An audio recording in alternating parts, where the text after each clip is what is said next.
दो जहां की कामयाबी गर तुझे दरकार है,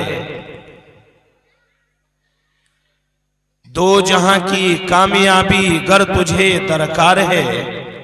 उनका दामन थाम ले जिनका मोहम्मद नाम है। मोहम्मद की इताअत दीन हक की शर्त अव्वल है, इसी में हो अगर खामी तो सब कुछ नामुकम्मल है।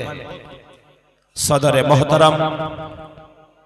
और स्टेज पर तशरीफ फरमा हजरात काबिल कदर उलमाए किराम, मेरे मोहतरम बुजुर्गों, नौजवान भाइयों, प्यारे बच्चों और पर्दे में बैठने वाली मेरी माँ और बहनों, अभी आप हजरात के सामने अल्लाह सुब्हानहू व तआला के पाक और मोहतरम कलाम अजीम की एक छोटी सी आयत तिलावत की और नबी पाक मोहतरम शफी आजम शम्सुद्दुजा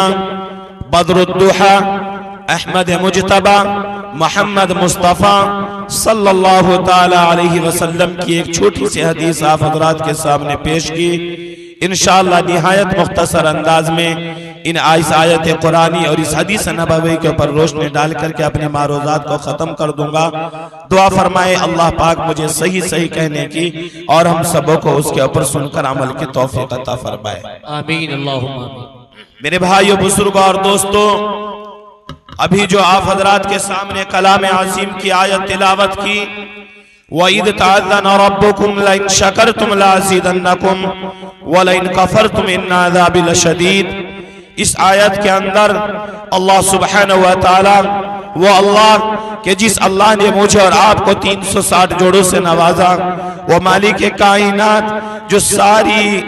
इस पूरी नस्ल इंसानी और कायनात में बसने वाली हर चीज के ऊपर वो कुदरत रखने वाला अल्लाह अपने बंदों से कहता है, ऐ मेरे बंदो, मैंने जो तुम्हें नियामतें दे रखी है, मेरी उन नियामतों के ऊपर तुम मेरे शुक्रगुजार बंदे बन जाओ। मैंने जो तुम्हें नियामतें दे रखी है, जिन नियामतों को तुम सुबह से लेकर के शाम तक और शाम से लेकर के सुबह तक 24 घंटे जो तुम मेरी दी हुई नियामतों के ऊपर, तुम मेरी दी हुई नियामतों को इस्तेमाल करते हो, मेरे बंदो, मैं तुम्हारा रब तुम्हें यह हुक्म दे रहा हूँ, मैं तुम्हारा रब तुम्हें यह पैगाम दे रहा हूँ, ऐ मेरे बंदो, तुम अपने रब की अता की हुई नियामतों के शुक्रगुजार बंदे बन जाओ। अगर तुम अल्लाह की दी हुई नियामतों के शुक्रगुजार बंदे बन गए तो मैं तुम्हारा रब तुम्हें यह ऐलान करके कहता हूं, ऐ मेरे बंदो, मैं उन नियामतों के अंदर और ज्यादा इजाफा कर दूंगा और ज्यादा बढ़ोतरी कर दूंगा, उनको और ज्यादा बढ़ा दूंगा। और मेरे बंदो याद रखना, अगर तुमने मेरी दी हुई नियामतों की नाकदरी की, उनके ऊपर तुमने मेरी दी हुई नियामतों की नाकदरी की, उनके मेरे रब का शुक्र अदा नहीं किया, तो अल्लाह फरमाता है, वलइन कफरतुम इन्ना अज़ाबी लशदीद, मेरा अज़ाब भी सख्त है, मेरी पकड़ भी सख्त है। मेरे भाइयों, बुजुर्गों और दोस्तों, वो अल्लाह जहां रहीम है, वो अल्लाह जहां करीम है, वो अल्लाह जो रहम करने वाला है, करीम करने वाला है, उस मालिक की सिफत कहार भी है, उस मालिक की सिफत जब्बार भी है। वो अल्लाह ऐसा है जब बख्शने के ऊपर आता है, वो मालिक ऐसा है जब करम करने के ऊपर आता है तो जरा से नेक काम के ऊपर अल्लाह अपने बंदों के लिए मगफिरत के फैसले कर देता है। और वो कहार ऐसा भी है, वो जब्बार ऐसा भी है, जब पकड़ने के ऊपर आता है, जरा से गुनाह के ऊपर, मामूली से बुरे काम के ऊपर वो अल्लाह जहन्नम के फैसले लिख देता है। कैसा करीम वो है, कैसा करीम वो है और कैसा कहार वो है। चलिए आज रसूलपुर के रहने वाले लोगों, आप इस बात को मिसाल से सुनते चलिए, वो अल्लाह कैसा रहीम है, कैसा वो नुक्ता नवाज अल्लाह है कि जिस अल्लाह ने इस पूरी कायनात के निजाम को बनाया और ये नीली छत वाला आसमान बना करके तैयार किया, जिसके नीचे ना कोई दीवार है ना कोई सुतून है, और इस जमीन को, जिस जमीन के ऊपर आज आप बैठे हुए हैं, मैं बैठा हुआ हूँ, पूरी नस्ल इंसानी कायनात में बसने वाली 18,000 मखलूकात जो मेरे भाइयों इस जमीन के ऊपर रहने चलने वाली 18,000 मखलूकात में से ना जाने कितनी मखलूक ऐसी हैं जो इस जमीन के ऊपर चलती हैं। इस जमीन को मेरे रब ने पानी के ऊपर बिछा करके तैयार किया। वो अल्लाह इतना रहीम है मेरे भाई बुजुर्ग और दोस्तों, ऐसा नुक्ता नवाज है, ऐसा करीम है। आपने तारीख के अंदर एक अल्लाह के महबूब बंदे, एक अल्लाह के बरगुज़ीदा बंदे, अल्लाह के वली, मुस्तजाब दावत, एक बुजुर्ग का नाम सुना होगा, अल्लाह के महबूब बंदे का नाम सुना होगा, जिसको लोग बिश्र हाफी के नाम से जानते हैं। मेरे भाइयों, कौन है ये बिश्र हाफी? आप तसव्वुफ के किसी बुजुर्ग से पूछिए या आप पूछिए कारी सईद साहब से जो तसव्वुफ के इमाम हैं, कौन है ये बिश्र हाफी? मैं आपको बताता हूं मेरे भाइयों, बिश्र हाफी वो शख्स है, बिश्र हाफी का मकाम यह है कि वो बिश्र हाफी जब रास्ते में चलता है, खुदा की कसम वो बिश्र हाफी अगर गैर ईमान वाले की तरफ नजर भर के देख लेता है तो मेरे भाइयों वो गैर ईमान वाला भी ईमान के अंदर दाखिल हो जाता है। नाराए तकबीर। वो बिश्र हाफी नाराए उस वक्त के हालात को उठाइए जब तक के बिश्र हाफी का ताल्लुक अल्लाह की जात से नहीं जुड़ा था, अल्लाह की जात से बिश्र हाफी का ताल्लुक नहीं जुड़ा था। वो बिश्र हाफी जिनकी जिंदगी हर वक्त गुनाहों में रहा करती थी, शराब के नशे में लथपथ रहा करती थी, वो बिश्र हाफी जो दिन में भी शराब पीते थे, रात में भी शराब पीते थे, यार दोस्तों की महफिल लगी रहा करती थी, घर के अंदर एक बोतल नहीं, एक कप नहीं, एक मटका नहीं, मटके के मटके, जाम के जाम जो है शराबों के ढेर लगे रहा करते थे। यार दोस्तों की महफिल हर वक्त सजी रहा करती थी, टेबल के ऊपर फल रख के रहा करते थे, फल खाया, शराब पी गए, शराब के नशे में लुट रहा करते थे, शराब के नशे में धुत रहा करते थे। यही बिश्र हाफी रहमतुल्लाह अलैह एक मर्तबा शराब के नशे में घर से निकले, बाजार की तरफ को रवा दवा हुए। जैसे ही घर से बाहर निकले तो बिश्र हाफी रहमतुल्लाह अलैह की नजर नीचे पड़ती है। क्या देखा? एक कागज का छोटा सा टुकड़ा नजर आया और उस कागज के टुकड़े के ऊपर कुरान का कोई रुकू लिखा हुआ नहीं था, कुरान की कोई पूरी आयत लिखी हुई नहीं थी, उसके ऊपर पूरा कलीमा लिखा हुआ नहीं था, बल्कि मेरे भाइयों उस कागज के टुकड़े पर सिर्फ एक लफ्ज लिखा हुआ था। और उस लफ्ज क्या था? उसके ऊपर लिखा हुआ था लफ्ज अल्लाह, मेरे अल्लाह का नाम लिखा हुआ था। बस बिश्र हाफी रहमतुल्लाह अलैह उस कागज के टुकड़े को देख करके शराब के नशे में जो धुत चले हुए जा रहे थे, उन्होंने देखा और देखा कि ये कागज का टुकड़ा जमीन के ऊपर पड़ा हुआ है, इसके ऊपर अल्लाह का नाम लिखा हुआ है। बिश्र हाफी के दिल के अंदर जो ईमान था वो ईमान चिंगारी मारता है, वो ईमान आपको कहता है ओ बिश्र हाफी तू चला हुआ जा रहा है, ये तो तेरे रब का नाम कागज के टुकड़े के ऊपर लिखा हुआ है, इसका मकाम तो यह है, इसको यहां से उठा करके ऊपर रखना चाहिए। ओ बिश्र हाफी ये नाम तो तेरे उस रब का है, ये नाम तो तेरे उस मालिक का है कि जिस मालिक ने बिश्र हाफी तुझे देखने के लिए आंख दी, काम काज करने के लिए हाथ दिए, चलने के लिए पैर दिए, बोलने के लिए जबान दी, अच्छी बुरी चीजों की पहचान करने के लिए दिमाग दिया, 360 जोड़ों से नवाजा, ऐसा नवाजा, ऐसा नवाजा। ओ बिश्र हाफी तेरे रब ने तुझे ऐसा नवाजा, ऐसा नवाजा कि उस रब को कुदरत थी, उस रब को कुदरत हासिल थी। वो रब चाहता जिस वक्त में तेरे हाथ को बना रहा था, वो रब तेरे हाथ को बनाते हुए तेरे हाथ के अंदर ये जो 5 उंगलियां हैं, इन 5 उंगलियों के बजाय उस रब को कुदरत थी। कुरान कहता है इन्नल्लाह अला कुल्ली शैइन कदीर, वो अल्लाह हर चीज के ऊपर कादिर है। उस रब को कुदरत थी, जब उस रब को इसके ऊपर कुदरत है कि इंसान का पुतला बना करके उसके अंदर रूह फूंक करके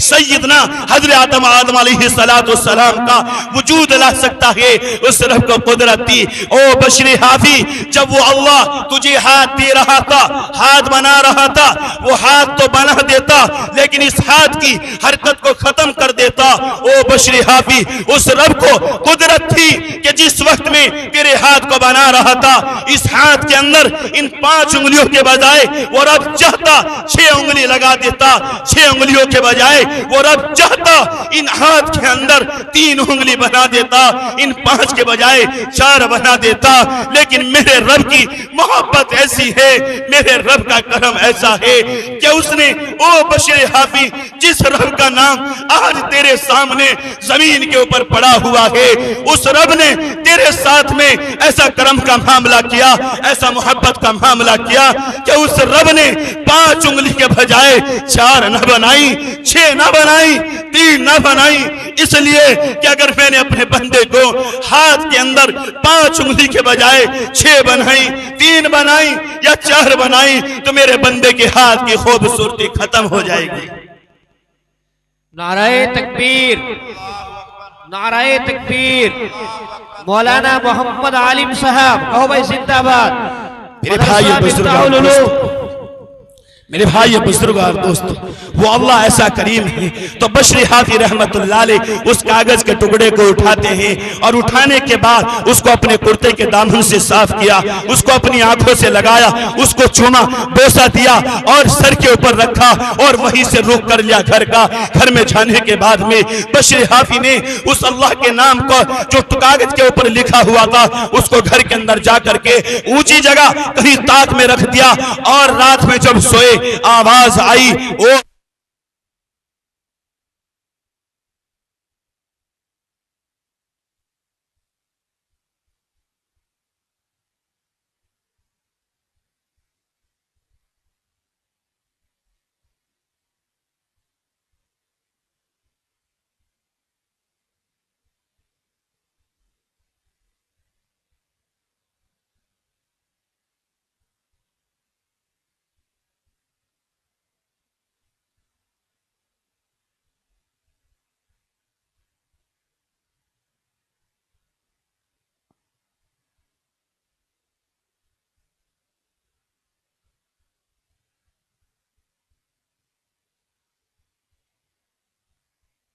कि बुजुर्गियत का, बशर हाफी की विलायत का पूरी दुनिया के अंदर डंका बज गया। मेरे भाइयों, ऐसा अल्लाह और वो कहार जब्बार भी ऐसा है।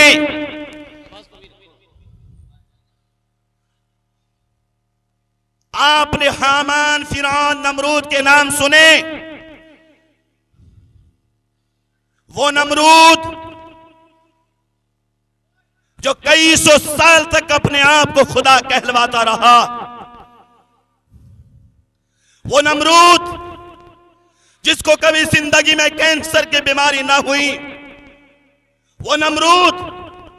जिसको कभी बुखार ना आया, वो नमरूद जिसको कभी मेरे भाइयों सर के अंदर दर्द भी ना हुआ, जो अपने आप को खुदा कहलवाता था, जो अपने आप को लोगों से ये कहता था सजदा मुझे करो, रुकू मुझे करो, खुदा मुझे मानो, मुश्किल कुशा मुझे मानो। मेरे भाइयों, वो नमरूद जो अपने आप को सब कुछ कहलवाता था, खुदा कहलवाता था, ऐसा गुरूर और तकब्बुर रखने वाला नमरूद, लेकिन मेरे अल्लाह ने जब अपने चुंगल में लिया, अपनी पकड़ में लिया, उस रब ने अपनी गिरफ्त में लिया, तो ऐसा लिया। एक मच्छर की क्या हैसियत होती है, एक मच्छर के जरिए से मेरे अल्लाह ने उस नमरूद को हलाक और बर्बाद कर दिया। इसलिए मेरे भाइयों, बुजुर्ग और दोस्तों, अल्लाह ने मेरे भाइयों हमें बेशुमार नियामतें दी। अल्लाह की दी हुई नियामतों के शुक्रगुजार बंदे बनो, उसके नाकदरे ना बनो। ओ मेरे भाइयों, अल्लाह ने कैसी कैसी नियामतें दी,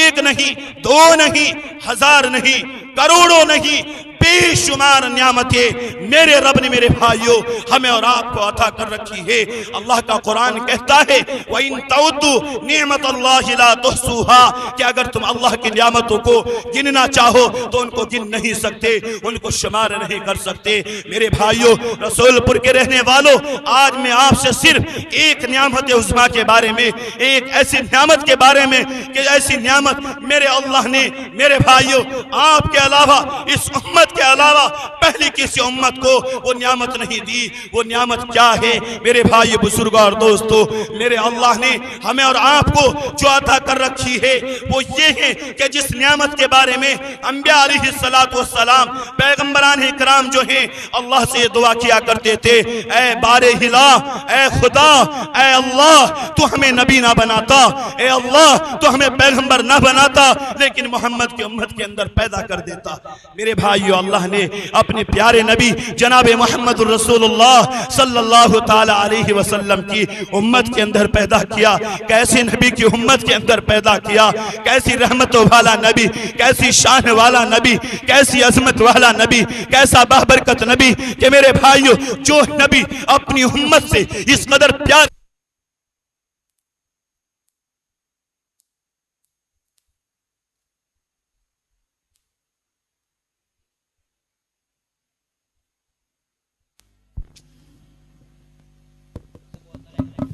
जो नबी अपनी उम्मत से इस कदर मोहब्बत करता हो, इस कदर प्यार करता हो कि मेरे भाइयों बुजुर्गों और दोस्तों, जिस नबी के बारे में ये आता हो कि इस उम्मत की खातिर वो नबी रात में भी रोया, दिन में भी रोया, सफर में भी रोया, हजन में भी रोया, मक्के में भी रोया, मदीने में भी रोया, ऐसा रोया, ऐसा रोया, ऐसा तड़पा, ऐसा तड़पा, खुदा की कसम कायनात में बसने वाली कोई ऐसी माँ अपनी सगी औलाद के लिए नहीं तड़प सकती। कोई बाप अपने बेटे की जुदाई की में ऐसा नहीं रो सकता। कोई माँ अपने बेटे की जुदाई की में ऐसे नहीं बिलबिला सकती जैसे वो नबी इस उम्मत की खातिर, मेरे और आपकी खातिर रोया, तड़पा, बिलबिलाया। और आज उम्मत का क्या हाल है? अगर इसी मजमे में से उम्मत के नौजवान से, आज उम्मत की नौजवान बहन से, आज उम्मत के नौजवान भाई से ये कहा जाए, ओ उम्मत के नौजवान, ऐ मेरी उम्मत की नौजवान बहन, जरा तो उस नबी के तरीके को तो अपना ले कि जिस नबी ने तेरी खातिर पेट पर पत्थर बांधे, जिस नबी ने तेरी खातिर कभी जिंदगी में पेट भर करके पानी ना पिया, जिस नबी ने तेरी खातिर कभी जिंदगी में पेट भर करके खाना ना खाया, जो नबी तेरी खातिर दिन में भी रोया, रात में भी रोया, जिस नबी ने तेरे खातिर अपने दंदान मुबारक को शहीद करा दिया गया हो, जिस नबी ने तेरे खातिर इतने लहूलुहान उठाए हो, ऐसे जख्म खाए हो कि आपका पूरा बदन खून से लहूलुहान हो गया और आपकी जूतियां जो है वो खून से लबरेज हो जाती है, ऐसा नबी, वो मेरे भाइयों बुजुर्गों और दोस्तों, आज हम उस नबी के नाम लेवा हैं, आज हम उस नबी के मानने वाले हैं। मेरे भाइयों, बस करो, बस करो, बस करो। कब तक नमाजें छोड़ छोड़ करके, कब तक के गुनाह कर करके, कब तक के गीबतें कर करके, कब तक चुगलियां कर करके, कब तक के उस नबी के चेहरे के खिलाफ चेहरा बना करके, कब तक के मेरी ये नौजवान बहने,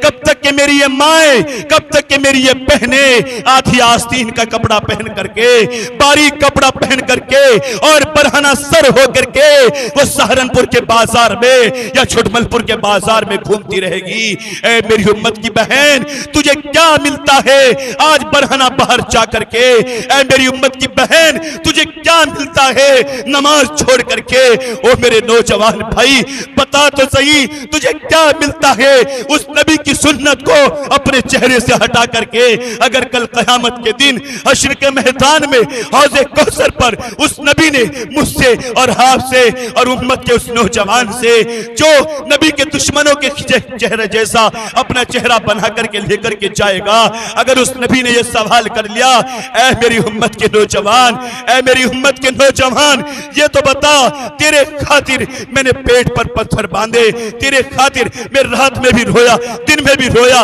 सफर में भी रोया, हज़र में भी रोया, मक्के में भी रोया। क्यों तूने मेरे जैसा चेहरा ना बनाया? क्यों तूने मेरे जैसा लिबास, अपना लिबास ना बनाया? क्यों तूने मेरी तालीम को अपने बच्चों को ना सिखाई? ओ मेरे भाइयों बुजुर्गों और दोस्तों, खुदारा खुदारा नमाजें ना छोड़ो, झूठ ना बोलो, रिश्वतों का कारोबार ना करो, एक दूसरे से बग़्ज़-ओ-इनाद ना रखो, एक दूसरे से कपट किना ना रखो। मेरे नबी ने मना फरमाया, फरमाया है, मेरे नबी ने मना फरमाया है। इसलिए मेरे भाइयों बुजुर्गों और दोस्तों, आज हमने उसी नबी की एक एक सुन्नत का जनाजा निकाल दिया है। आज हमने उसी नबी के तरीके को अपने घर से निकाल दिया है। आज अगर उम्मत के नौजवान से ये पूछा जाए, ओ उम्मत के नौजवान जरा ये तो बता कि जिस नबी का तो उम्मती है, जिस नबी ने तेरे खातिर इतना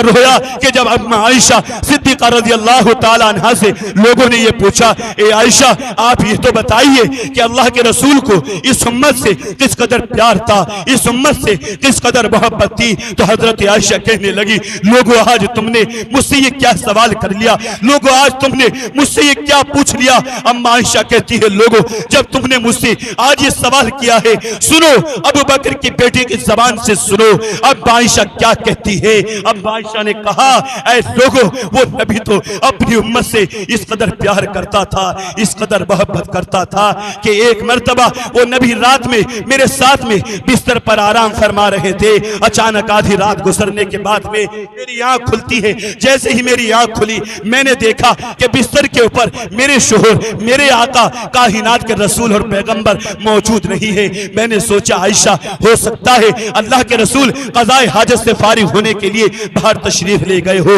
लोगों थोड़ा सा वक्त गुजरा, फिर मेरे आका बिस्तर के ऊपर न आए। मैंने सोचा हो सकता है अल्लाह के रसूल किसी दूसरी अज़वाज मुतहहरात, किसी दूसरी बीवी के पास ना चले गए हो। लेकिन मैंने अपने दिल को समझाया, अपने आप को समझाया, आयशा नहीं तेरे दिल के अंदर ये बात कैसे पैदा हुई। मेरे नबी ने मेरे नबी को, मेरे आका को, मेरे शोहर को, मेरे सरताज को, कायनात के रसूल और पैगंबर को अल्लाह ने इंसाफ की तराजू बना करके पैदा किया है। वो तो इंसाफ की तराजू है, वो नाइंसाफी नहीं कर सकते। जब आज अल्लाह के रसूल की बारी रात में सोने की आयशा के पास में है, तो अल्लाह के रसूल मेरा नंबर काट करके किसी दूसरी बीवी के पास में कैसे जा सकते हैं। मैंने सोचा हो सकता है इधर उधर कहीं बाहर गए हो। मैं घर से बाहर निकल करके देखा कहीं अल्लाह के रसूल मुझे नजर ना आए। मेरे दिल के अंदर ख्याल आया, ये आयशा हो सकता है अल्लाह के रसूल कहीं अपनी लाडली बेटी हजरत फातिमा के घर न चले गए हो। मैं दौड़ी दौड़ी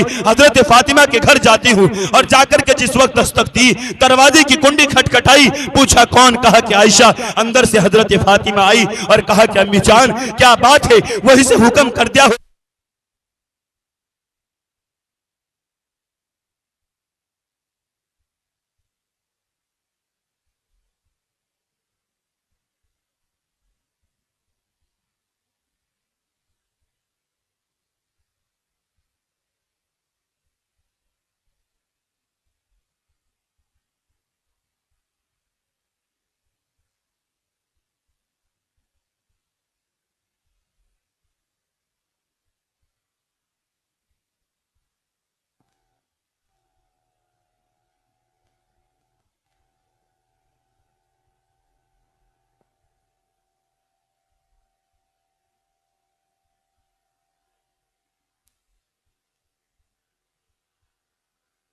जिसके ऊपर आज खातून जन्नत रोने के ऊपर मजबूर हो गई, जिसके ऊपर आज हजरत आयशा सिद्दीक़ा रज़ियल्लाहु ताला अन्हा रोने के ऊपर मजबूर हो गई। दोनों ने पूरा वाक़या सुनाया और कहा कि अली कुछ पता नहीं चल रहा है हमारा नबी कहाँ चला गया। हजरत अली रज़ियल्लाहु ताला अन्हु कहने लगे, ऐ फातिमा घबराने की जरूरत नहीं है, मेरा ईमान और यकीन है वो नबी कहीं नहीं गया होगा, जरूर भी जरूर ये जो कब्रिस्तान करीब में है यहाँ पर पड़ा हुआ उम्मत के लिए दुआएं कर रहा होगा। हजरत फातिमा फरमाती है जन्नतुल बकी कब्रिस्तान मेरे भाइयों मस्जिद नबवी के बिल्कुल करीब है। हजरत फातिमा फरमाती है हम तीनों हजरात जन्नतुल बकी कब्रिस्तान की तरफ को रवा दवा होते हैं। जैसे ही हम उस कब्रिस्तान के करीब पहुंचते हैं हमें एक नूर नजर आता है, एक रोशनी नजर आती है। उस नूर के साए में हमने देखा कि हमारे आका व मौला जनाब नबी करीम सल्लल्लाहु अलैहि वसल्लम सजदे के अंदर पड़े हुए हैं और इस तरीके से रो रहे हैं कि आपकी आंखों से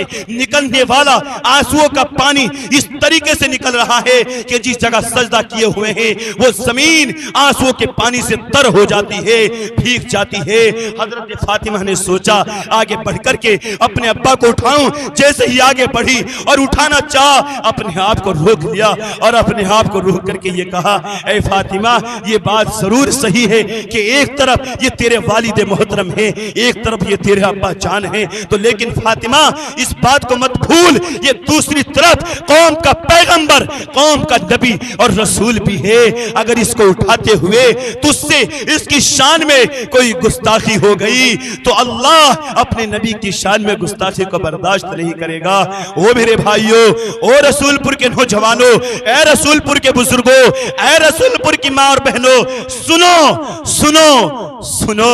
वो नबी की बेटी जिसको दुनिया के अंदर ही जन्नत का परवाना मिल गया हो, जिसको दुनिया के अंदर ही जन्नत की खुशखबरियां दी गई हो, वो तो अपने अब्बा को उठाते हुए इतनी घबराहट रही है, इतनी तो है अब उनको घबराहट महसूस हो रही है। और आज उम्मत के नौजवान को गुनाह करते हुए, नमाज छोड़ते हुए, दाढ़ी कटाते हुए, टखनों से नीचे पाजामा पहनते हुए आज मेरी माँ और बहन को सर से दुपट्टा उतार करके बाजारों में घूमते हुए, आधी आस्तीन का कपड़ा पहन करके बाजार में घूमते हुए, गैर महरम के सामने जाते हुए शर्म महसूस नहीं होती। मेरी बहन याद रख, मेरी बहन याद कर उस वक्त को, अगर हजरत फातिमा ने तुझसे ये पूछ लिया, ऐ मेरी बहन ये तो बता किस वजह से तू अपने सर से हया की चादर उतार करके, तो आधी आस्तीन का कपड़ा पहन करके घर से बाहर निकला करती थी। मैंने तो अपनी जिंदगी ऐसे गुजारी कि मेरे चेहरे को गैर तो गैर, मेरे साए को भी किसी गैर ने नहीं देखा।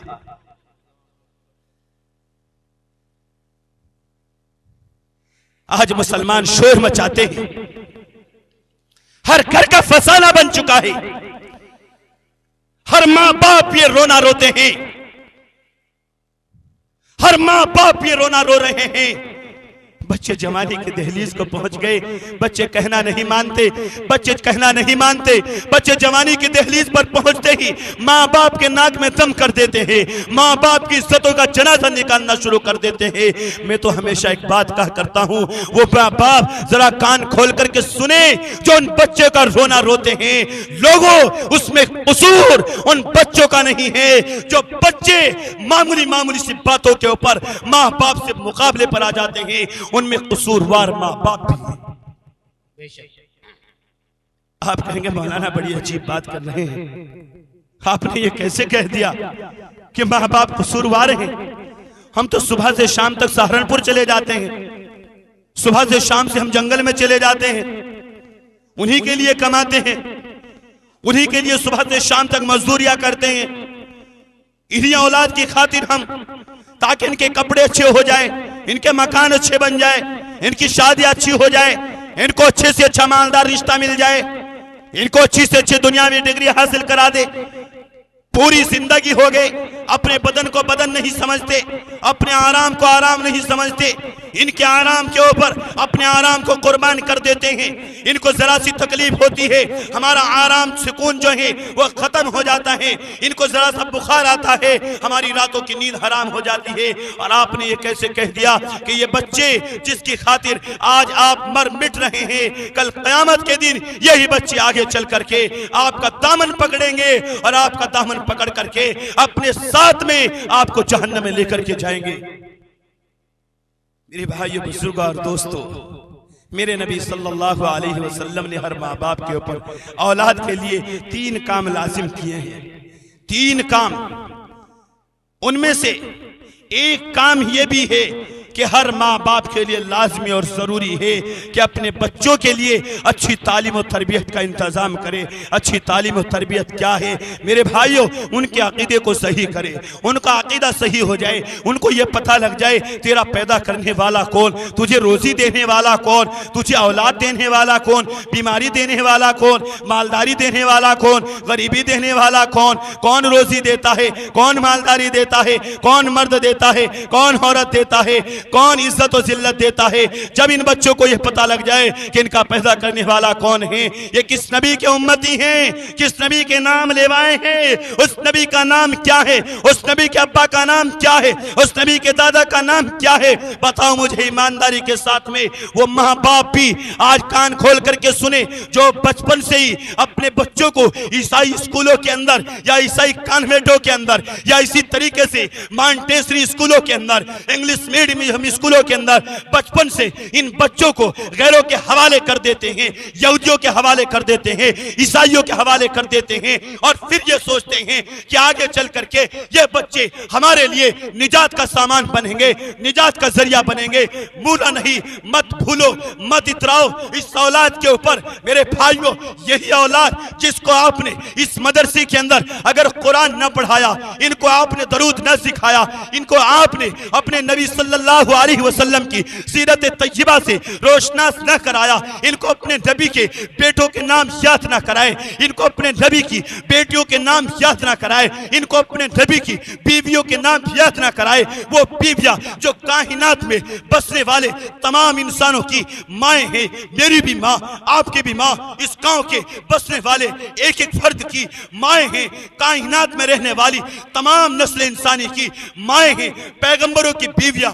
मेरे भाइयों हमारी माएँ हैं। प्यारे नबी सल्लल्लाहु अलैहि वसल्लम की अज़वाज मुतहहरात जो है वो हम सब की माएँ हैं। आज हमारे घरों से दीन ऐसा निकलता हुआ जा रहा है, आज हमारे घरों से दीन का दिवाला ऐसे निकल गया है कि मेरे भाइयों, हमारे बच्चों को और हमारे बड़ों को, हमारे जवानों को, हमारी बहनों को, हमारी माँ को ये तक के पता नहीं है कि जिस नबी के तुम उम्मती हो उस नबी के अब्बा का क्या नाम है, उस नबी के दादा का क्या नाम है, उस नबी के कितने बेटे थे, कितनी बेटियां थी, कितनी बीवी थी, उन बीवियों के क्या क्या नाम है। बताओ मेरे भाइयों, आप पूरे इस रसूलपुर गांव का सर्वे कर लीजिए और सर्वे करने के बाद आप मुझे ईमानदारी के साथ में ये बताएं कि 100 में से 80% लोग भी ऐसे नहीं निकलेंगे, 20% लोग, 10% लोग भी ऐसे नहीं निकलेंगे जिनको ये पता हो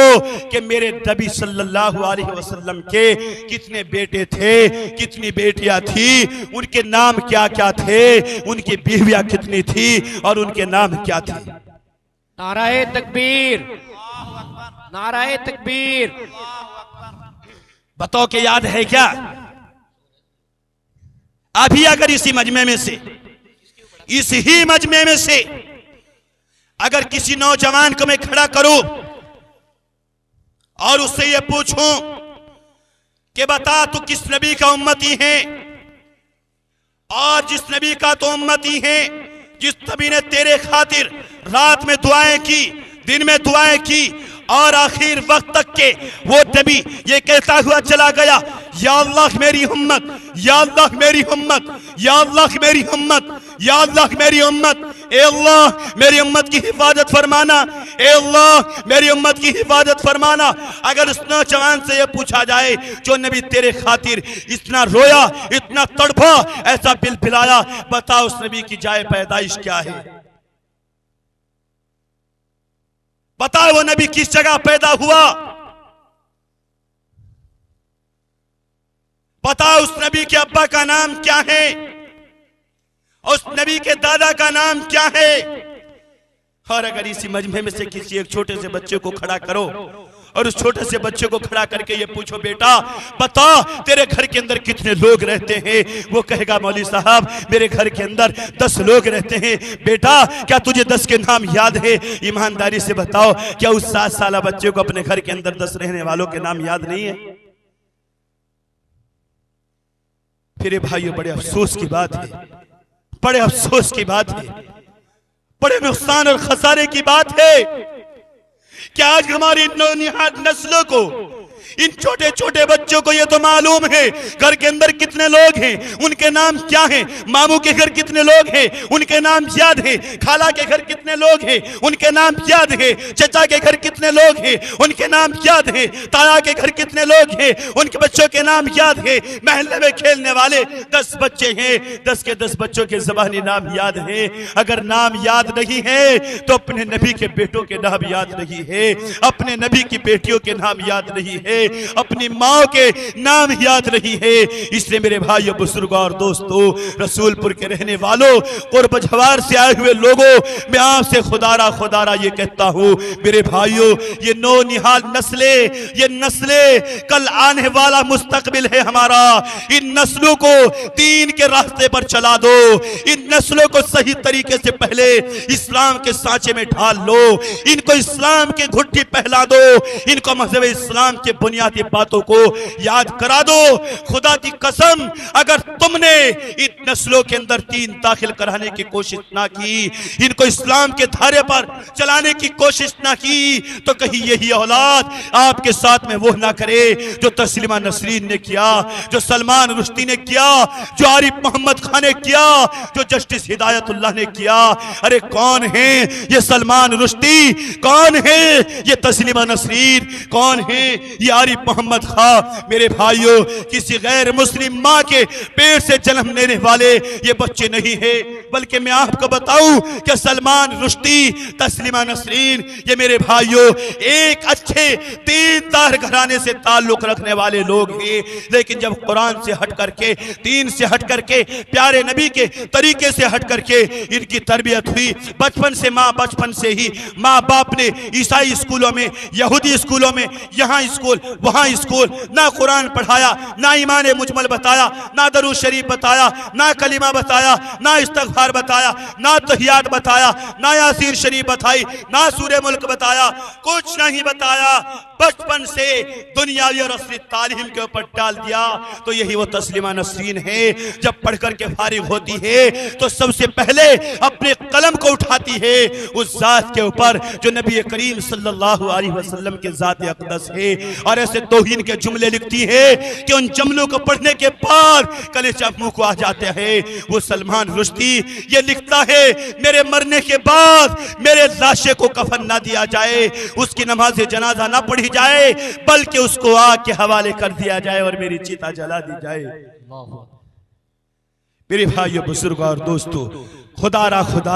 अल्लाह ने आपको मौका दिया है। यह औलाद बहुत बड़ी नियामत है, यह औलाद बहुत बड़ी नियामत है। इन औलादों की तरबियत आप हजरात के जिम्मे हैं, इसलिए कि मेरे नबी ने इरशाद फरमाया, हर माँ बाप से इसके बारे में सवाल होगा, हर माँ बाप से इसके बारे में पूछ होगी। हमने तुम्हें बेटा दिया था, बेटी दी थी, किस तरीके से तुमने उनकी तरबियत की थी, कितना मेरा कुरान सिखाया था, कितने उन्हें मेरे नबी सल्लल्लाहु अलैहि वसल्लम के तरीके के ऊपर चलाने की कोशिशें की थी। मेरे भाइयों, आप कोशिशें करें, ये मदरसा आपका अपना मदरसा है, इस मदरसे के अंदर आप अपने बच्चों को भेजें। लेकिन हाय रे अफसोस, हाय रे हमारी बर्बादी, हाय रे हमारी तबाही, आज तो हम लोगों का मिजाज ऐसा बन चुका है, आज हम लोगों का माहौल ऐसा बन चुका है, हमारा मुआशरा ऐसा हो चुका है कि मेरे भाइयों, आज हमारे जहनों के अंदर यह बात आती है, अजी आप पुलिस साहब कैसी बातें कर रहे हैं। अगर हमने अपने बच्चे को कुरान का हाफिज बना दिया, अगर हमने अपने बच्चे को कुरान का आलिम बना दिया, हमने अपने बच्चे को कारी साहब बना दिया, मौलवी साहब बनाया, मुफ्ती साहब बनाया, क्या होगा? ये महंगाई का दौर है, बड़ा महंगाई का दौर है। इस महंगाई के दौर में क्या होगा, क्या होगा? ये बच्चे कहीं मस्जिद में जाकर के रहेंगे, वहां पर 10 कुंतल या 15 कुंतल एक फसल पर गल्ला मिलेगा। रमजान मुबारक आएगा, रमजान मुबारक के अंदर 20-25 हजार रुपए मिलेंगे, साल में जोड़ करके 50-60 हजार रुपए की आमदनी इसे होगी। अगर हम बचपन से ही अपने बच्चों को दूसरे कामों में लगाएंगे, ओ मेरे भाइयों, किस चीज से मुआवजा कर रहे हो, किस चीज से मुकाबला कर रहे हो? कुरान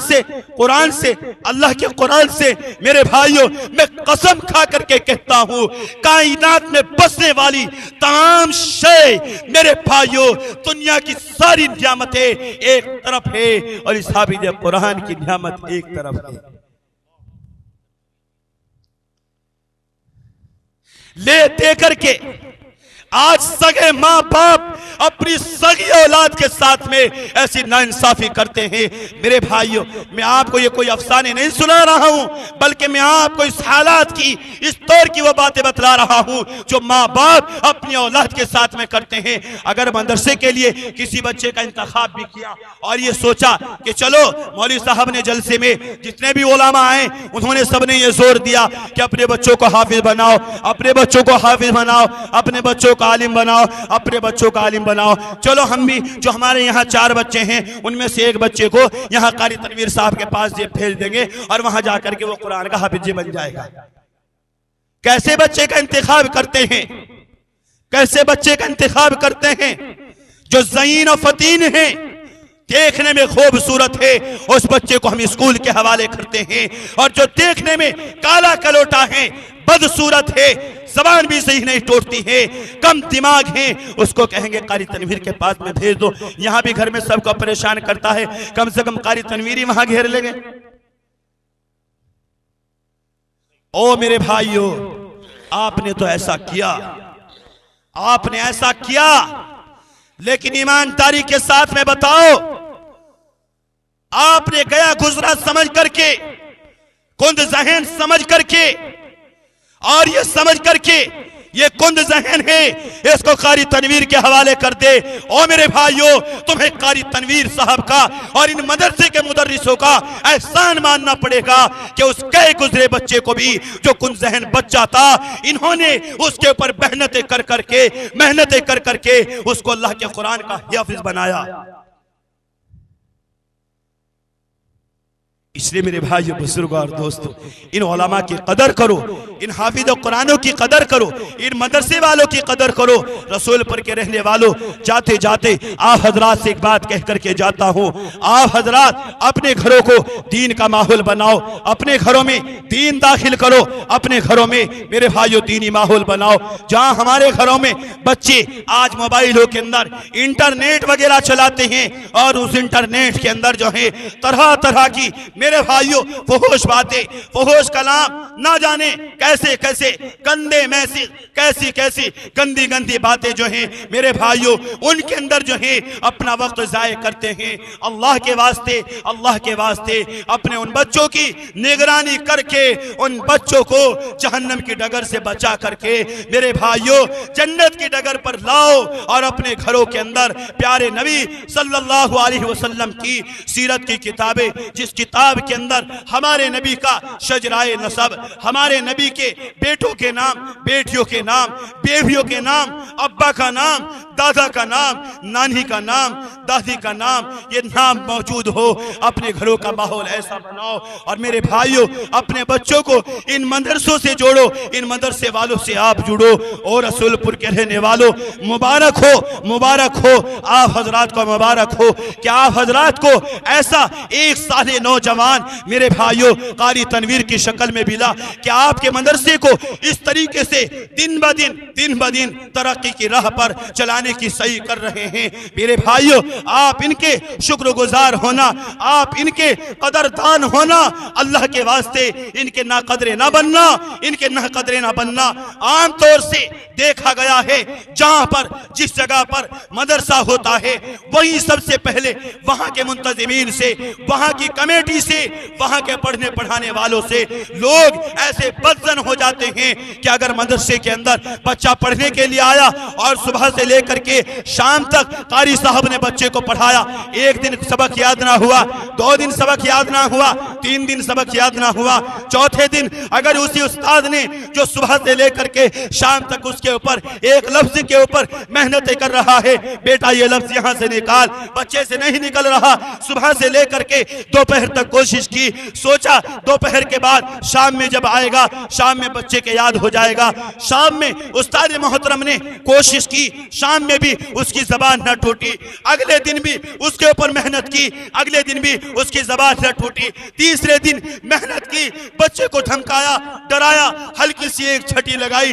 बच्चा रोता हुआ घर चला गया। बाप देश में आकर के, बाप गुस्से में आकर के मदरसे के अंदर आकर के वाबिला मचा देता है, शोर शराबा कर देता है, और ये कहता है कारी साहब आपने मेरे इस मासूम से बच्चे को क्यों मार दिया। ओ मेरे भाई, जरा सोच तो सही, तू आने से पहले ये तो सोच लिया होता कि कारी साहब को तो तेरे बच्चे से कोई दुश्मनी नहीं थी, कोई मेरे भाइयों इसको अदावत नहीं थी, तेरे बच्चे को अच्छा बनाने के लिए, तेरे बच्चे को दीन की राह पर चलाने के लिए कारी साहब या मौलवी साहब मेहनतें कर रहे थे। मेरे भाइयों, अल्लाह के वास्ते अपने बच्चों की इस तरीके से शिकायत लेकर के ना आया करो। आप मेरे इन जुमलों से ये ना समझ लेना कि यहाँ का कोई वाकया है। मेरे भाइयों, मेरे साथ में ना जाने कितने इस तरह के वाकये आते हैं, कितने इस तरह के लोग आकर के बातें मेरे सामने भी कहते हैं। इस वजह से मेरे भाइयों, मैं आप हजरात से ये कह रहा हूं, इसलिए कि मेरे भाइयों,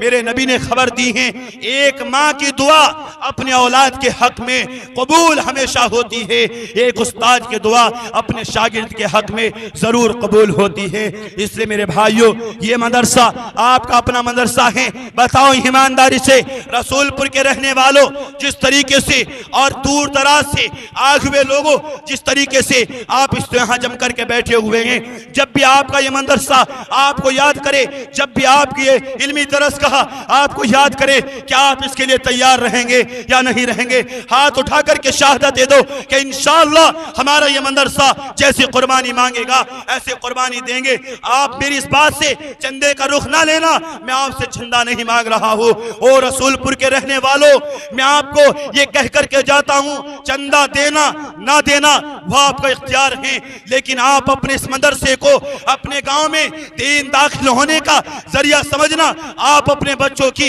इज्जत का, बका का इस मदरसे को जो है जरिया समझना, अपनी तरक्की का जरिया समझना। जहां पर मदरसे कायम होते हैं, मेरे अल्लाह की तरफ से वहां के लोगों के ऊपर ऐसे दादो दहिश्त के दरवाजे खुल जाते हैं कि लोगों के वहम गुमान से भी मेरे भाइयों अल्लाह अपने दादो दहिश्त के दरवाजे खोल देता है। जब भी आप अपने गांव से, अपने घर से निकल करके इस मदरसे के सामने को जाए, तो एक मर्तबा आप अपने इस मदरसे को मोहब्बत भरी नजर से। अस्सलामु अलैकुम वरहमतुल्लाहि वबरकातुहू। हमारे YouTube चैनल पर आप तमाम हज़रात का खैर मकदम है। हर तरह के दीनी इस्लाही हमदो नातो नज़्म मनक़बत मरसिया सुनने के लिए हमारे चैनल को ज़रूर सब्सक्राइब करें, लाइक और शेयर भी फरमा दें और कमेंट में अपनी राय भी ज़रूर दें। उसके दिल की